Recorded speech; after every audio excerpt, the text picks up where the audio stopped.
बिस्मिल्लाहिर्रहमानिर्रहीम। स्टूडेंट्स, हमने last day थोड़ी सी बात की प्रोबेबिलिटी एंड स्टैटिस्टिक्स के बारे में।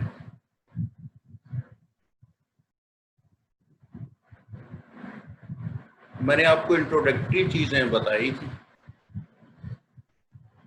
स्टैटिस्टिक्स का जस्ट कह लें कि इंट्रोडक्शन हुआ था। फिर मैंने आपको ये बताया था कि ये जो वर्ड है स्टैटिस्टिक्स, इसका ओरिजिन क्या है, ये कहाँ से आया है, शुरू में इसके मीनिंग्स क्या थे और आजकल ये किन किन मीनिंग्स में इस्तेमाल हो रहा है। और साथ ही मैंने आपको बताया कि इसकी आजकल एप्लीकेशन किस तरह से हो रही है, स्कोप इसका क्या है, क्यों with the passage of time ये सब्जेक्ट इम्पोर्टेंट होता गया और हर फील्ड में होता गया।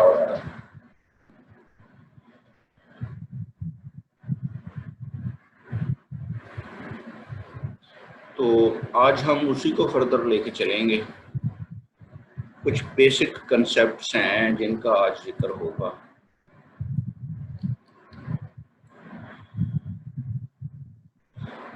ये तो कोर्स आउटलाइन है, मैंने दोबारा से दे दी ताकि आपके पास महफूज रहे।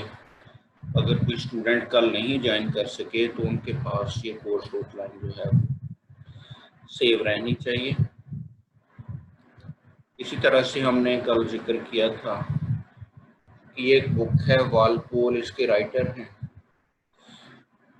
तो इससे आप हेल्प ले सकते हैं। या फिर हमारे पाकिस्तानी ऑथर्स हैं, एक दो बुक्स वो हैं जिनमें मैंने जिक्र किया था स्टैटिस्टिकल थ्योरी, एक उसके राइटर हैं शेर मोहम्मद चौधरी साहब। इसी तरह से एक बुक है उसके राइटर हैं क्या नाम है, डॉक्टर कमाल। तो आप इनमें से कोई भी बुक जो है वो एडिशनली तौर पे यूज़ कर सकते हैं। कल मैंने साथ आपसे ये भी कहा था कि आप इसके पहले 5-6 पेजेस हैं उनकी रीडिंग करेंगे तो आपको ये चीज़ फर्दर क्लियर हो जाएगी।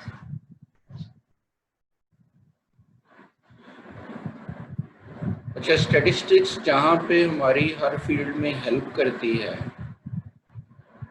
वहाँ पे इसकी कुछ लिमिटेशंस भी हैं। यानी स्टैटिस्टिक्स को यूज़ करते हुए हमें कुछ चीज़ों का ख्याल रखना होता है। अगर हम उन बाउंड्स के अंदर रहेंगे, उन लिमिटेशंस के अंदर रहेंगे तो फिर स्टैटिस्टिक्स हमें मिसलीड नहीं करेगी। हम उसकी हेल्प से जो भी रिजल्ट लेंगे वो रिलायबल होगा। लेकिन अगर हम इन लिमिटेशंस से बाहर जाएंगे तो फिर ऐसा नहीं हो सकेगा, फिर हमें वहाँ से रिजल्ट मिसलीडिंग भी मिल सकता है। उनमें सबसे पहले मैंने लिखा कि it deals with aggregate of facts. Statistics एक सिंगल वैल्यू को डील नहीं करती बल्कि उसके एग्रीगेट को डील करेगी, एक सिंगल एंट्री को डील नहीं करेगी।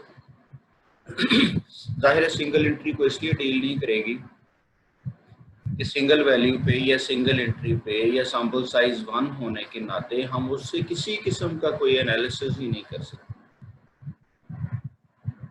मसलन आपकी क्लास के मेरे पास मार्क्स मौजूद हैं, अगर तो मेरे पास सारे लोगों के मार्क्स मौजूद हैं, मैं वहाँ से किसी किस्म का कोई इन्फ्रेंस ड्रा कर सकता हूँ, कोई कंक्लूजन बना सकता हूँ। लेकिन अगर क्लास में स्टूडेंट्स हैं 20 और मेरे पास 1 के मार्क्स हैं, ओनली 1 एंट्री, से इट इज 65, तो ये 65 क्लास के बारे में कुछ नहीं बता सकता। ना हम कह सकते हैं क्लास का रिजल्ट अच्छा है, ना हम कह सकते हैं क्लास का रिजल्ट बहुत अच्छा है, ना हम कह सकते हैं क्लास का रिजल्ट एवरेज है। अगर हमने इस पे किसी किस्म की स्टैटिस्टिकल टेक्निक लगानी है तो फिर हमारे पास कलेक्शन होनी चाहिए फिगर्स की, फैक्ट्स का एग्रीगेट होना चाहिए, फिर हम उस पे किसी किस्म का एनालिसिस जो है वो कर सकेंगे। फिर मैंने कहा results are valid on the average or in the long run.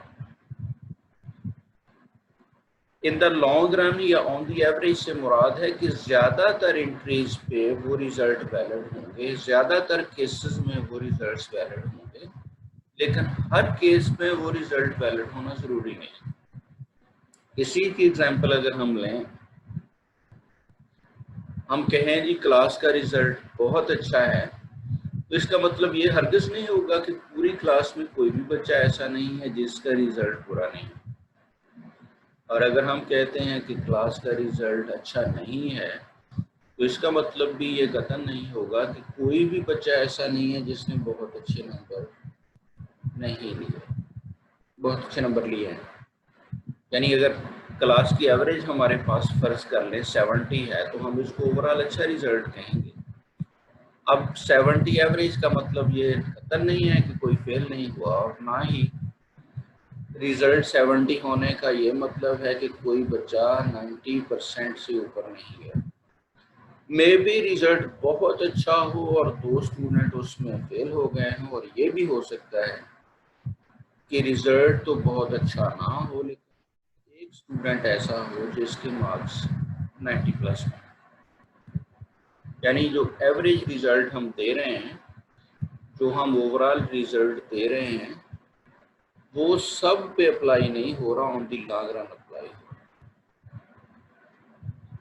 फिर मैंने लिखा कि it deals with the numerical और क्वांटिटेटिव डेटा ओनली। स्टैटिस्टिक्स की ये लिमिटेशंस हैं कि इसने क्वालिटेटिव डाटा को अगर हैंडल करना है तो उसे न्यूमेरिकल फॉर्म में कन्वर्ट करना होगा। मैंने कहा था कि जेंडर की हम बात करें तो ये क्वालिटेटिव वेरिएबल है। जेंडर को हम मेल लिखेंगे या फीमेल लिखेंगे, मेल और फीमेल नॉन न्यूमेरिक फैक्ट्स हैं ये। हम रिलीजन लिखें तो हम मुस्लिम लिखेंगे, क्रिश्चियन लिखेंगे, जो भी वहाँ पे लिखा जाएगा उससे मुराद कोई न्यूमेरिक वैल्यू नहीं है ये, बल्कि ये एक फैक्ट है। अगर हमने इन्हें किसी एनालिसिस में लेके जाना है तो हम इनके लिए कोडिंग करेंगे। जब हम कोडिंग करेंगे तो वो हमारे पास एक न्यूमेरिक फॉर्म में आ जाएंगी। सिटीज़ के नाम की बजाय या रिलीजन के नाम की बजाय या जेंडर के नाम की बजाय हमारे पास वो न्यूमेरिक कोडिंग होगी, जिसे हम 01, 02, 03 कह देते हैं। बिल्कुल ऐसे जैसे हम डिफरेंट सिटीज़ के लिए PTCL का वो कोड जो है वो यूज़ करते हैं। 051 से मुराद कोई और सिटी है, 021 से मुराद कोई और सिटी है, एंड सो ऑन।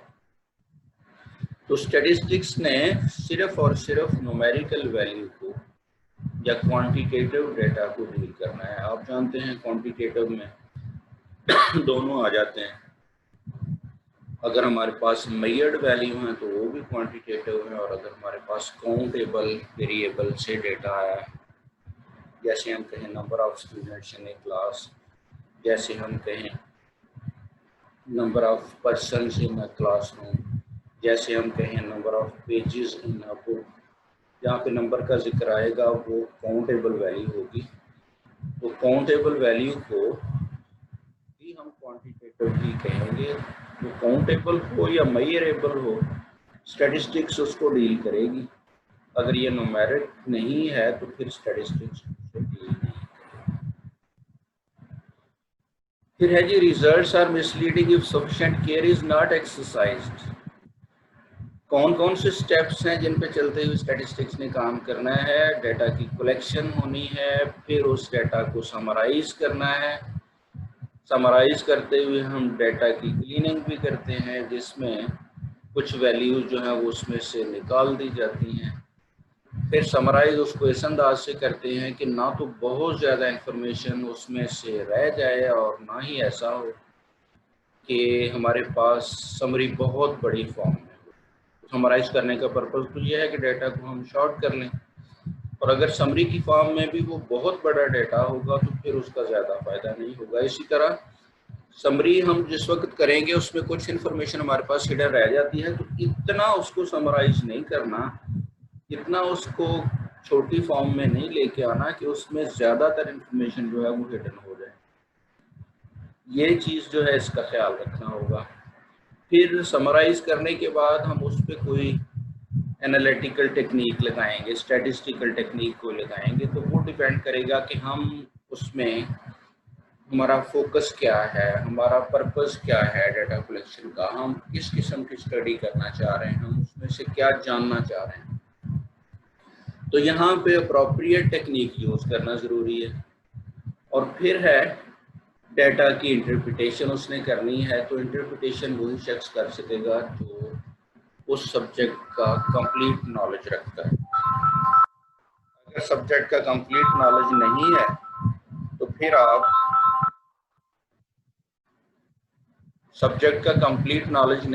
फिर आप ऐसा नहीं कर सकते।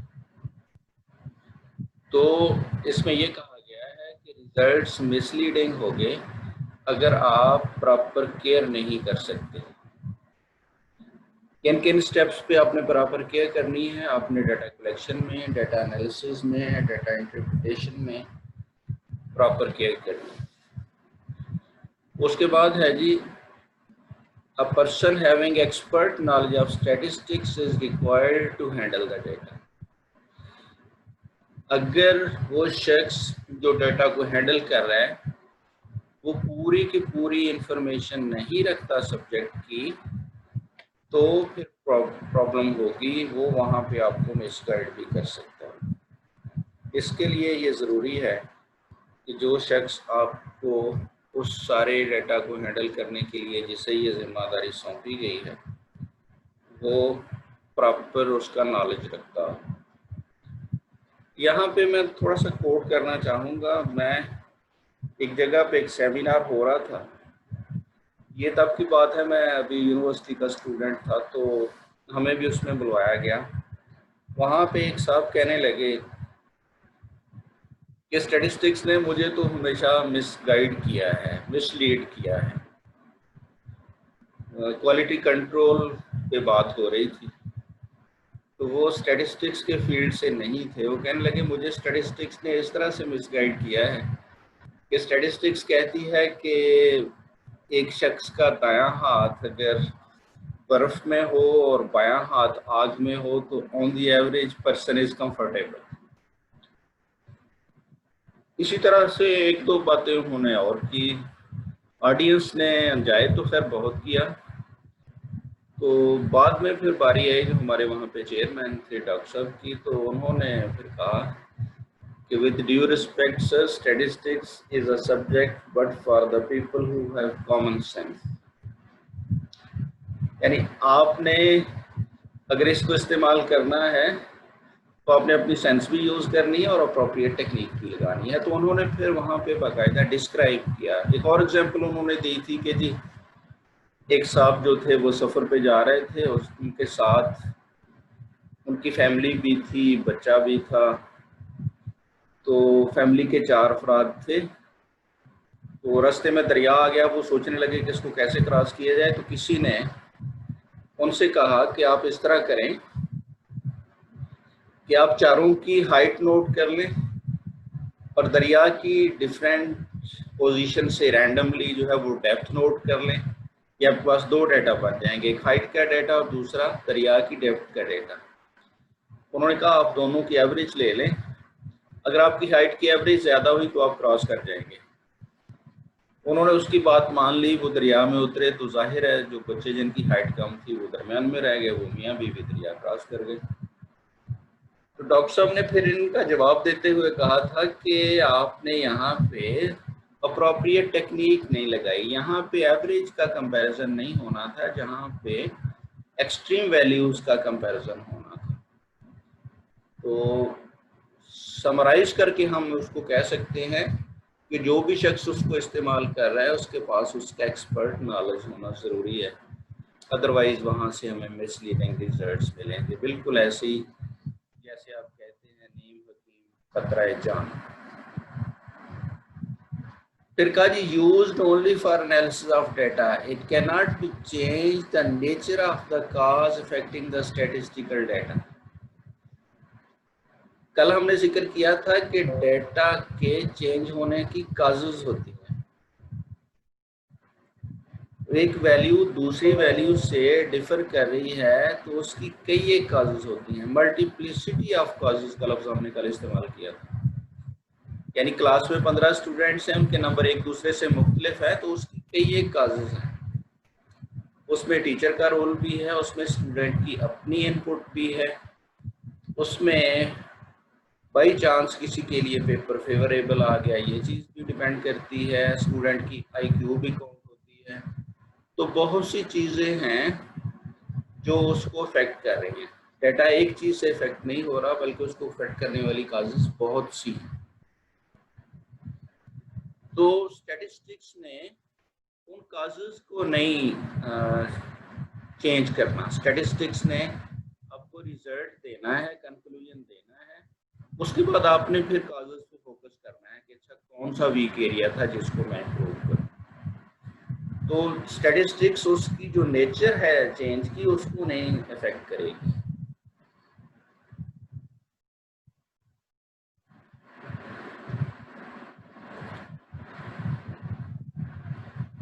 आप तो मैथमेटिक्स के स्टूडेंट हैं, आप कांस्टेंट और वेरिएबल का डिफरेंस बहुत अच्छी तरह समझते हैं। कांस्टेंट हम उसे कहते हैं जिसमें वेरी करने की गुंजाइश ही ना हो, और वेरिएबल हम उसको कहते हैं जिसमें वेरी करने की गुंजाइश मौजूद। तो मैंने वेरिएबल में लिखा एनी कैरेक्टरिस्टिक्स, वो क्वालिटेटिव नेचर के भी हो सकते हैं, वो क्वांटिटेटिव के भी हो सकते हैं, which changes its value with respect to time, place or individual। तो चेंजेस आप जानते हैं टाइम टू टाइम भी आती हैं, फिर प्लेस टू प्लेस भी आती हैं, और एट द सेम प्लेस और at the same time individual to individual भी ये वैल्यूज़ या फैक्ट्स जो है वो वेरी करते हैं। तो हम इनको, जो हमारे पास ये वैल्यूज़ डिफ़र करेंगी, इनको हम वेरिएबल का नाम देंगे। तो मैंने उसमें आपको एग्जांपल्स दिए हैं, मार्क्स ऑब्टेन्ड बाय स्टूडेंट, या टेम्परेचर ऑफ अ प्लेस, या हाइट ऑफ अ पर्सन, या सैलरी ऑफ गवर्नमेंट सर्वेंट। आप जानते हैं ये सारी चीज़ें एक दूसरे से वेरी करती हैं। और वेरिएबल के लिए हम यहाँ पे नोटेशन ये यूज़ करते हैं, वो यूजुअली कैपिटल लेटर होता है, जैसे कैपिटल X है, कैपिटल Y है, कैपिटल C है। यहाँ पे मैंने इसको दो जगह पे किया है वेरिएबल को, एक को मैंने क्वांटिटेटिव कहा है और दूसरे को क्वालिटेटिव कहा है। तो फर्दर जाके हम इस पे जब डेटा के बारे में बात होगी तो इस पर थोड़ी सी मज़ीद बात करेंगे, क्वालिटेटिव नेचर का डेटा और वेरिएबल क्या होगा, और क्वांटिटेटिव नेचर का डेटा और वेरिएबल जो है वो किस तरह।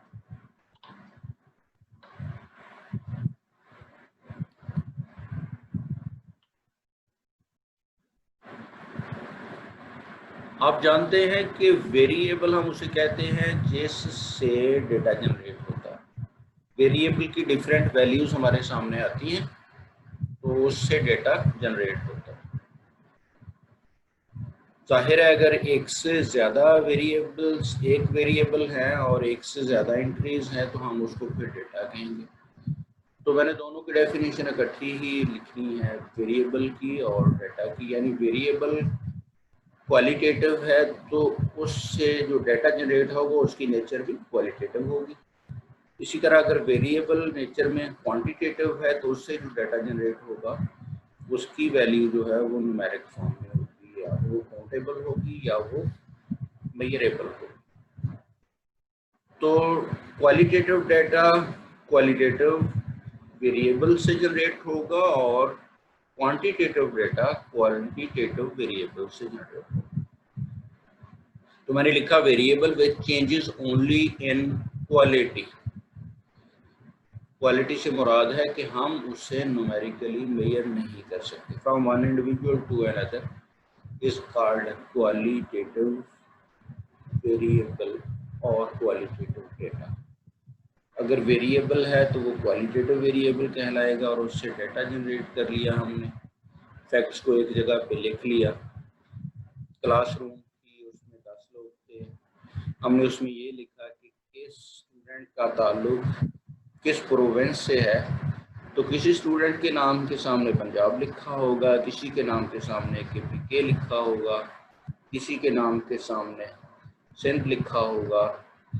तो ये डिफरेंट जो हमारे पास लफ्ज़ लिखे हुए आएंगे, प्रोविंस का नाम जो लिखा हुआ आएगा, ये मेजरेबल नहीं है बल्कि ये नेचर में क्वालिटेटिव है। फिर मैंने एग्जांपल दी है कि रिलीजन है आपके पास, रिलीजन मुख्तलिफ लोगों का मुख्तलिफ होगा। फिर मैंने एग्जांपल दी है मैरिटल स्टेटस, वो मुख्तलिफ लोगों का मुख्तलिफ होगा। फिर कलर, कलर से मुराद यहाँ पे हेयर कलर है, हेयर कलर मुख्तलिफ लोगों का मुख्तलिफ होगा। ये सारे के सारे वो वेरिएबल हैं जिन्हें क्वांटिफाई नहीं किया जा सकता। इनसे जो डेटा हमारे पास जनरेट होकर आएगा वो नॉन न्यूमेरिक वैल्यूज।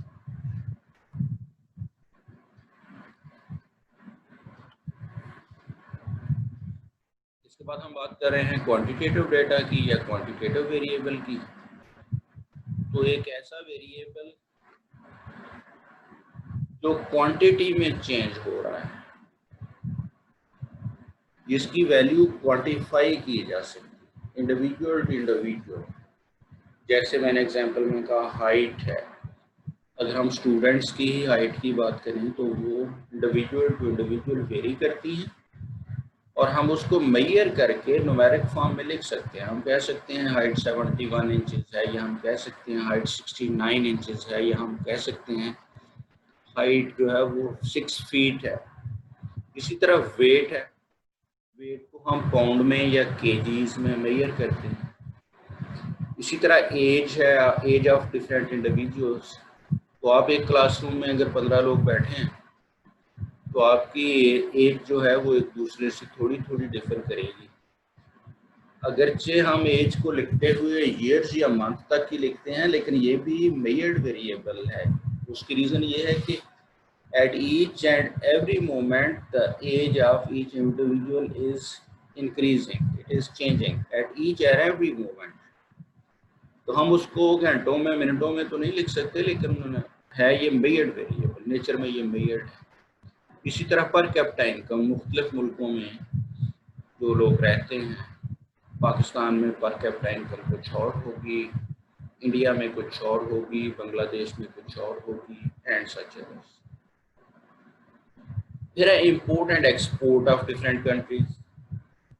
आप जानते हैं हम चीज़ें बाहर से मंगवाते भी हैं और बाहर भेजते भी हैं, same is with every country.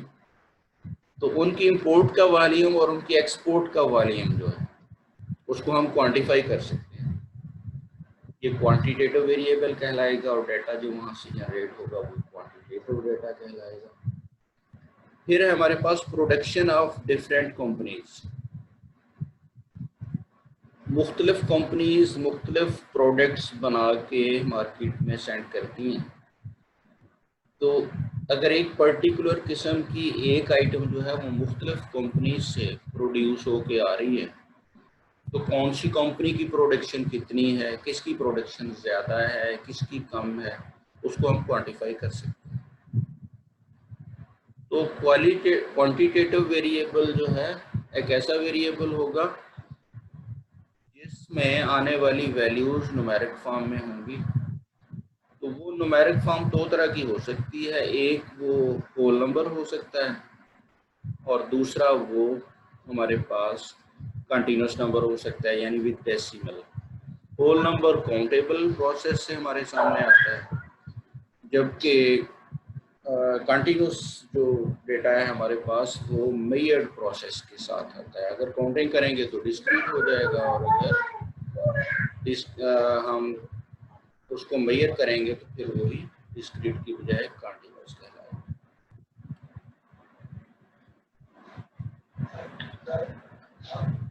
तो यहाँ पे मैंने इन दोनों को डिफाइन किया है कि डिस्क्रीट डेटा को और कंटिन्यूस डेटा। तो मैंने कहा quantitative variable which takes countable और फाइनाइट नंबर ऑफ वैल्यूज। तो ये किसकी आगे ब्रांच है? डिस्क्रीट डेटा जो है ये क्वांटिटेटिव डेटा की ब्रांच है। इसी तरह कंटिन्यूस डेटा किसकी ब्रांच है? ये भी क्वांटिटेटिव डेटा ही की ब्रांच है। तो क्वांटिटेटिव में अगर हम उसको सिर्फ काउंट कर सकते हैं या वो फाइनाइट नंबर्स हैं तो फिर हम उसे डिस्क्रीट डेटा कहते हैं। ये डेटा आमतौर पे गैप्स के साथ होता है, वैल्यूज़ के दरमियान गैप होता है जैसे, और यूजुअली ये काउंटिंग प्रोसेस से मैंने कहा आता है, जैसे number of students in different classes of college. अगर हम अपने कॉलेज की बात करें तो हमारे पास डिफरेंट क्लासेस में स्टूडेंट्स की तादाद वेरी करेगी क्लास टू क्लास, लेकिन ये वेरिएबल काउंटेबल होगा, ये डेसिमल वैल्यू नहीं ले सकता। एक क्लास में स्टूडेंट्स की तादाद 35 है, दूसरी में 30 हो सकती है, 36 हो सकती है। ये 35 और 36 के दरमियान कोई वैल्यू नहीं हो सकती। इसी तरह number of children in different families, आपके अजीज़ो कारब में जितनी फैमिलीज हैं आप काउंट करें उनमें बच्चों की तादाद, ये हमेशा होल नंबर आपको मिलेगा, डेसिमल वैल्यू नहीं ले सकता। Number of vehicles registered in different districts of Pakistan, किस डिस्ट्रिक्ट में कितनी गाड़ियां रजिस्टर्ड हैं। फिगर तो ये साइज में बहुत बड़ी होगी लेकिन होगा whole number, it cannot be a decimal number. तो डिस्क्रीट डेटा जो है वो डेसिमल नंबर नहीं ले सकेगा, ये हमेशा होल नंबर लेगा। और अगर हम बात करें कंटीन्यूअस वेरिएबल की, तो ये एक वेरिएबल ऐसा होगा जो मेजर्ड प्रोसेस के साथ हमारे सामने आएगा। आप जानते हैं मेजरमेंट में हमारे पास ऑल पॉसिबल वैल्यूज आ सकती हैं जिनमें डेसिमल भी मौजूद होंगे और जिनमें होल नंबर्स भी मौजूद होंगे। तो कंटीन्यूअस डेटा या कंटीन्यूअस वेरिएबल दोनों किस्म की वैल्यूज लेगा, होल नंबर्स भी और डेसिमल भी। तो मैंने यहाँ पे लिखा quantitative variable which can assume each and every possible value between the two values is known as continuous variable। between two values का मतलब है कि उसकी कोई ना कोई लिमिट तो होगी ना। जैसे हम आपकी हाइट की बात करते हैं, ये कंटिन्यूस वेरिएबल है, तो उसकी कोई लिमिट है ना कि मैक्सिमम हाइट इतनी है और मिनिमम हाइट इतनी है। इसी तरह से हम किसी भी कंटिन्यूस वेरिएबल की बात करेंगे तो उसके लिए दो लिमिट्स होंगी, दो लिमिट्स के दरमियान, या हम आपके वेट की बात करें तो क्लास में एक मिनिमम वेट का स्टूडेंट होगा, एक मैक्सिमम वेट का स्टूडेंट होगा, तो उसकी कोई लिमिट जरूर होगी। मैंने लिखा है कि such variable is generated by measuring process. तो कंटीन्यूअस डाटा हमारे पास हमेशा मेजरिंग प्रोसेस से आता है। एग्जांपल्स में लिखा है कि आपकी हाइट जो है वो मेजर्ड वेरिएबल है, आपका वेट मेजर्ड वेरिएबल है, आपकी एज मेजर्ड वेरिएबल है। फिर है temperature of place in different cities, different timings, एक ही जगह पर मुख्तलिफ औकात में टेम्परेचर। और अगर हम एक ही टाइम पे मुख्तलिफ सिटीज़ का टेम्परेचर ले लें, वो भी जो है वो सिटी टू सिटी वेरी करेगा। तो ये भी दोनों मेजर प्रोसेस के साथ आएंगे, इसमें डेसिमल वैल्यू हो सकती। तो वेरिएबल डिस्क्रीट होगा अगर उसमें सिर्फ काउंटेबल वैल्यूज आ रही हैं, और डेटा भी डिस्क्रीट हो जाएगा क्योंकि काउंटिंग प्रोसेस से आई है। और वेरिएबल कंटिन्यूस होगा अगर उसमें ऑल पॉसिबल वैल्यूज आ सकती हैं including whole number and decimal. तो उस प्रोसेस से जो हमारे पास डेटा आएगा वो कंटिन्यूस डेटा कहलाएगा।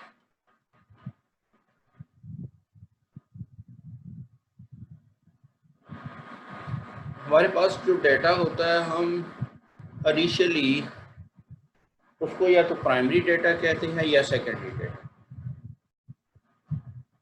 प्राइमरी डेटा एक ऐसा डेटा होता है जो रिसेंटली कलेक्ट हुआ है, जिसने वो कलेक्ट किया है उसके लिए वो प्राइमरी डेटा है।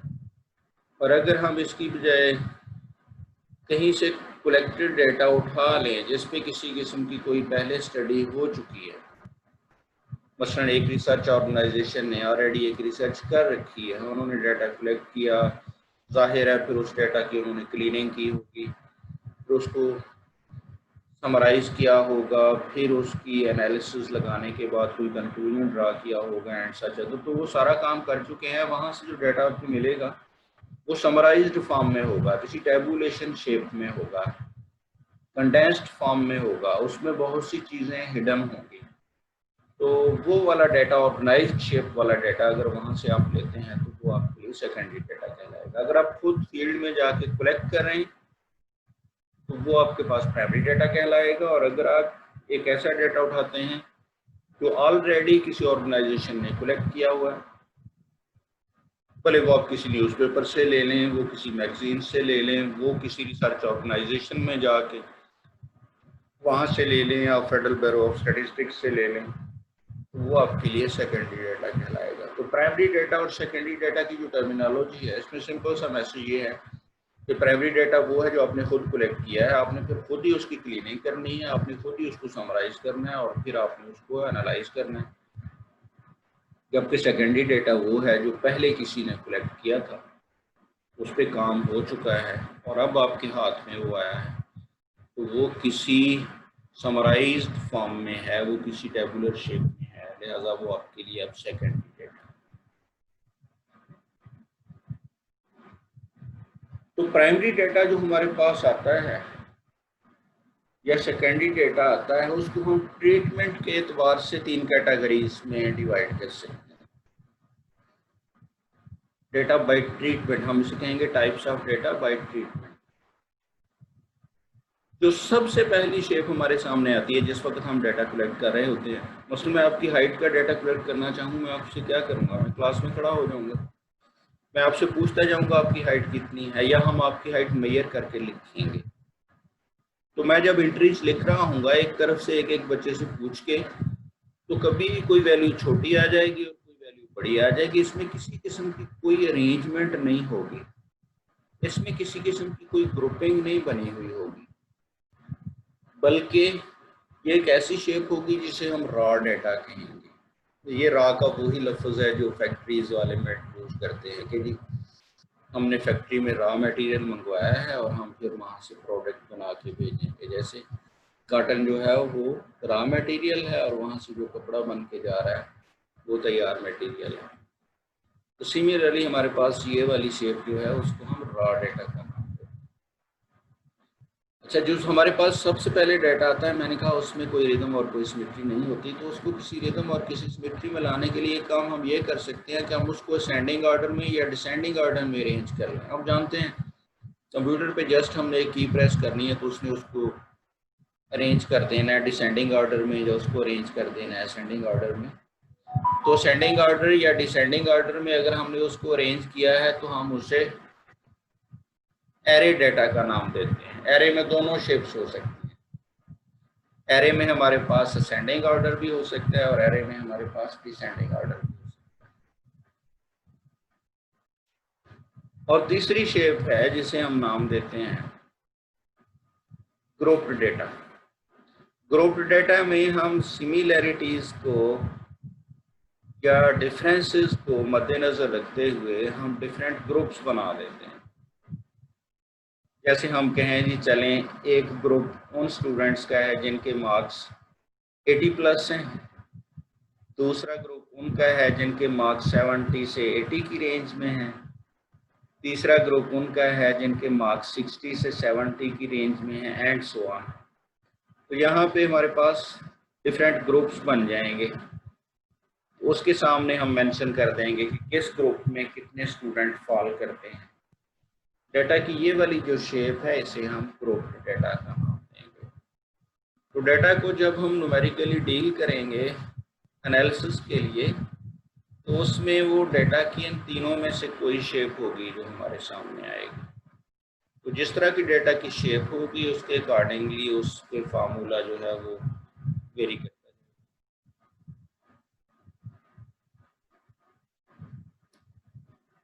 हम बात करेंगे जी प्राइमरी डेटा की कलेक्शन के सोर्सेस, यानी जो हमारे पास प्राइमरी डेटा आता है वो किस अंदाज से आता है। तो प्राइमरी डेटा को कलेक्ट करने के लिए आजकल हमारे पास 5 मुख्तलिफ टेक्निक्स जो हैं वो यूज हो रही हैं। उनमें से सबसे पहली टेक्निक है direct personal observation. Direct personal observation से मुराद है कि वो शख्स जिसने डाटा कलेक्ट करना है वो खुद उस जगह पे, उस एरिया में या उस फील्ड में जाएगा। किसी किस्म का कोई सोशल सर्वे है तो वो लोगों से बातचीत करेगा, लोगों से इंफॉर्मेशन लेगा और अपने पास उसको सेव करेगा। डायरेक्ट पर्सनल ऑब्जर्वेशन का मतलब है कि उस शख्स ने ये काम खुद फेस टू फेस होके करना है। पुराने ज़माने में जब हम इस तरह के सेंसिटिव सर्वेज करते थे तो हम एक शख्स को उस एरिया में बाकायदा अकोमोडेशन लेके देते थे और उसकी उसी एरिया में ड्यूटी होती थी। वो लोगों में घुल मिल के रहता था और उनसे इंफॉर्मेशन लेता था। ये बड़ा महंगा प्रोसेस था, उसको सैलरी भी देनी है, उसके घर का रेंट भी देना है, उसके बाकी एक्सपेंडिचर भी बियर करने हैं, तो ये एक स्लो प्रोसेस भी था। लेकिन इसमें हमें एक्यूरेसी बहुत ज़्यादा मिलती थी। उसमें कुछ प्रॉब्लम्स आते थे, मसलन अगर लोगों को पता चल गया कि ये शख्स किसी किस्म का डाटा कलेक्ट करने के लिए आया हुआ है, तो मे भी कुछ लोग फिर उसको अवॉइड करें, कोई पर्टिकुलर टॉपिक पे उसको इंफॉर्मेशन ना दें। जैसे आप जानते हैं यूजुअली लोग अपनी इनकम पे, अपने एक्सपेंडिचर पे, अपनी प्रॉपर्टीज़ पे बात करना पसंद नहीं करते, ये बताना नहीं पसंद करते कि वो कितना टैक्स देते हैं। अगर इस तरह का कोई इशू हो, लोगों को डाउट हो, तो फिर वो मामलात को पूरे क्लियर तरीके से बताना नहीं चाहते। तो ऐसे में फिर हम जो तरीका यूज़ करते हैं उसे कहा जाता है इनडायरेक्ट ओरल इन्वेस्टिगेशन। इनडायरेक्ट से मुराद है कि आप फिर उस शख्स से डायरेक्ट बात करने की बजाय आप क्या करें, आप किसी ऐसे शख्स से रब्ता करें, कोई ऐसा सोर्स ढूंढें जिसका उनके साथ डायरेक्ट इंटरेक्शन हो। वो शख्स आपको उसकी पूरी इंफॉर्मेशन दे देगा।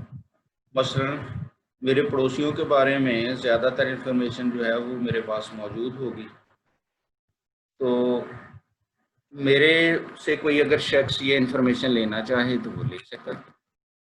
इसी तरह से एक घर के अंदर काम करने वाले जो मुलाजम होते हैं उनके पास उस फैमिली के बारे में तकरीबन सारी इंफॉर्मेशन मौजूद होती है, या मेरे जो करीबी दोस्त हैं उनके पास मेरी फैमिली के बारे में सारी इंफॉर्मेशन मौजूद होती है।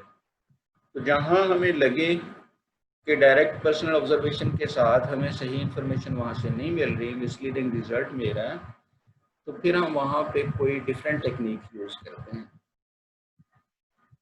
मैं यहाँ थोड़ा सा आपके साथ एक शेयर करना चाहूँगा।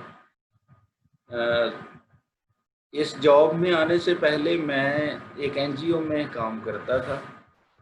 मेरी ड्यूटी थी लोगों को सुपरवाइज़ करना, जो लोग फील्ड में जाके इंफॉर्मेशन लेके आते थे।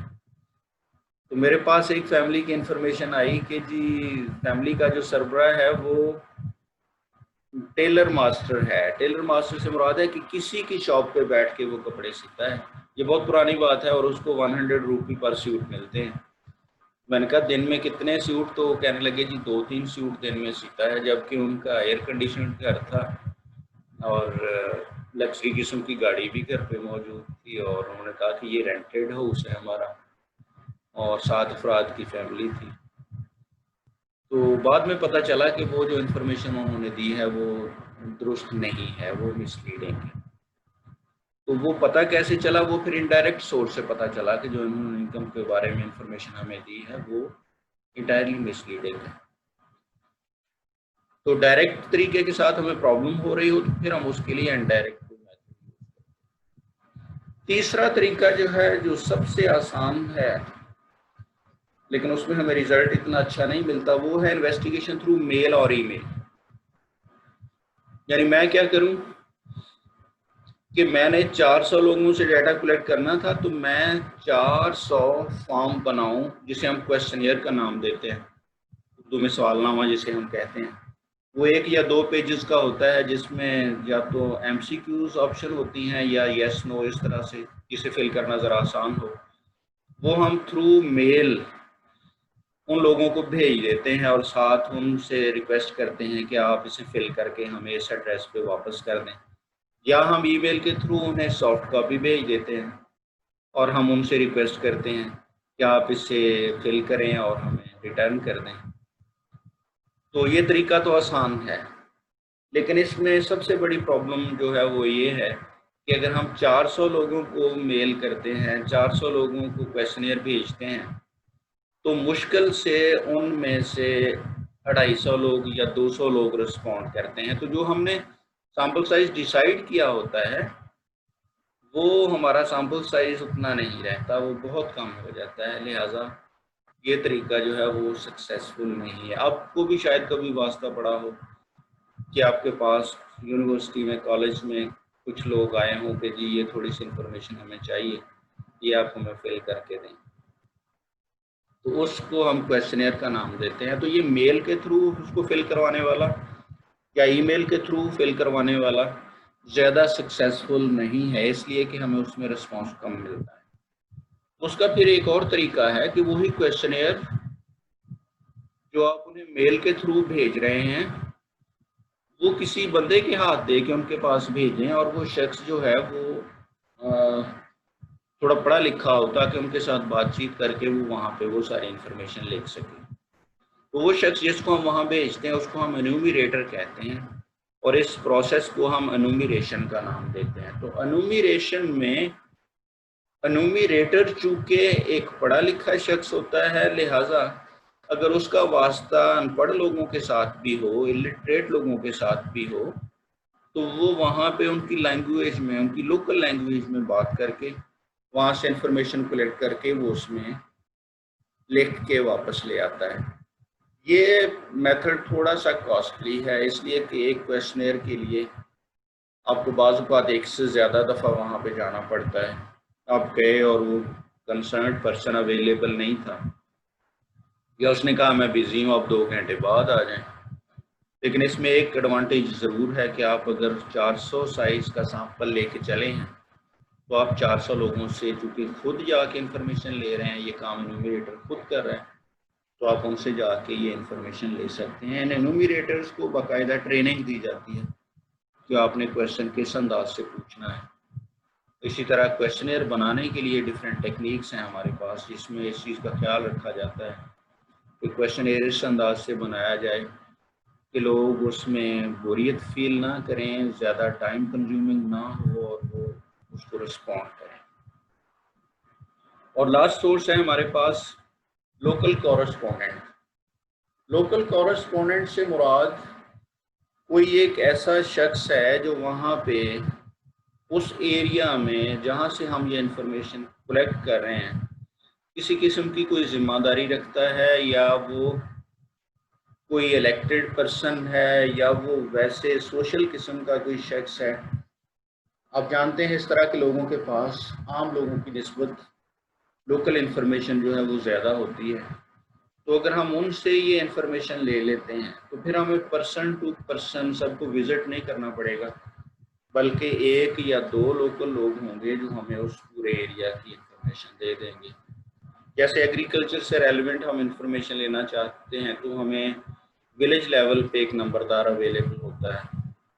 इसी तरह से हम कोई क्राइम के बारे में कोई इंफॉर्मेशन लेना चाहते हैं तो वहाँ पे थाने का जो इंचार्ज होता है उनके पास प्रीवियस सारा रिकॉर्ड मौजूद होता है। या हम किसी भी टॉपिक पे इंफॉर्मेशन लेना चाहें तो वहाँ पे कोई बंदा जो सोशली मोबिलाइज्ड हो, जो डिफरेंट एनजीओज़ में लोग काम करते हैं, उनमें से कोई रिस्पॉन्सिबल पर्सन हो सकता है। तो उस एरिया में रहने वाला कोई भी रिस्पॉन्सिबल